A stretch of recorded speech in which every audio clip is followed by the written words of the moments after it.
আপনারা ছোলা বা চানার অনেক রকম রেসিপি অনেকভাবে রান্না করে খেয়েছেন, বাট এইভাবে একবার রান্না করে খেয়ে দেখেন। এটা খেতে যেমন টেস্টি তেমনি হেলদি, বানানোও তেমনি সহজ।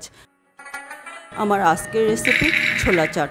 ছোলা চাট বানানোর জন্য আমি নিয়েছি অঙ্কুরিত ছোলা, আর এটা অঙ্কুরিত হওয়ার জন্য আমি 24 ঘন্টা বা তারও কিছু বেশি সময় ভিজিয়ে রেখেছিলাম। এবার ছোলাটাকে আমি সামান্য লবণ ও জল দিয়ে সিদ্ধ করে নেব। সিদ্ধ করার জন্য আমি এটা প্রেসার কুকারে দিয়েছি, আর এটা 3 থেকে 4টা সিটি দিলেই ভালোভাবে সিদ্ধ হয়ে যাবে। বাকি যেসব ইনগ্রেডিয়েন্টস লাগবে সেগুলো একবার দেখে নেন।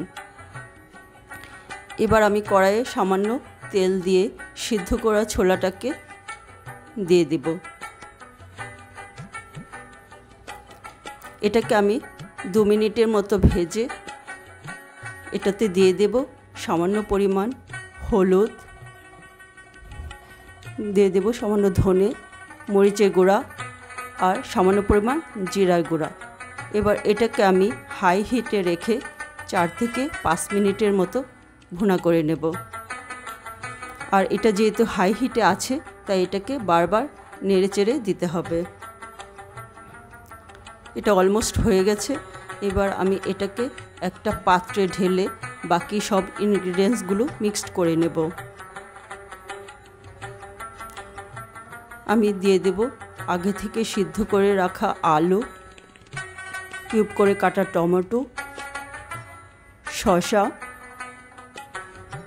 পেঁয়াজ, কাঁচামরিচ, দিয়ে দেব ধনে পাতা, আর দেব সামান্য পাতিলেবুর রস,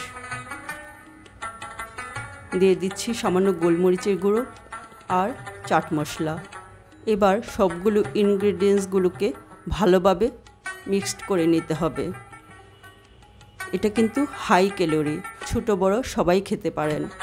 তবে যারা হেলথ কনশাস, ফ্যাটটাকে অ্যাভয়েড করতে চান, তারা এই সিদ্ধ আলুটাকে বাদ দিয়ে দিতে পারেন। আমার এটা ভালোভাবে মিক্সড করা হয়ে গেছে। এবার সার্ভ করার জন্য আমি এটাকে একটা প্লেটে নিয়ে আর একটু লেবুর রস ছড়িয়ে সার্ভ করব। লেবুর রসটা দিলে এটা খেতে আরও দুর্দান্ত হবে। রিকোয়েস্ট রইল একবার অন্তত এভাবে বানিয়ে খাওয়ার জন্য। আশা করছি ভালো লাগবে। ভালো লাগলে কমেন্টস করে জানাতে ভুলবেন না। আমি অজন্তা, আপনারা দেখছিলেন অজন্তাস কিচেন। আপনাদের সাথে আবার দেখা হবে নতুন আরেকটি ভিডিও নিয়ে, নতুন কোনো এপিসোডে। আপনারা সবাই ভালো থাকবেন, সুস্থ থাকবেন।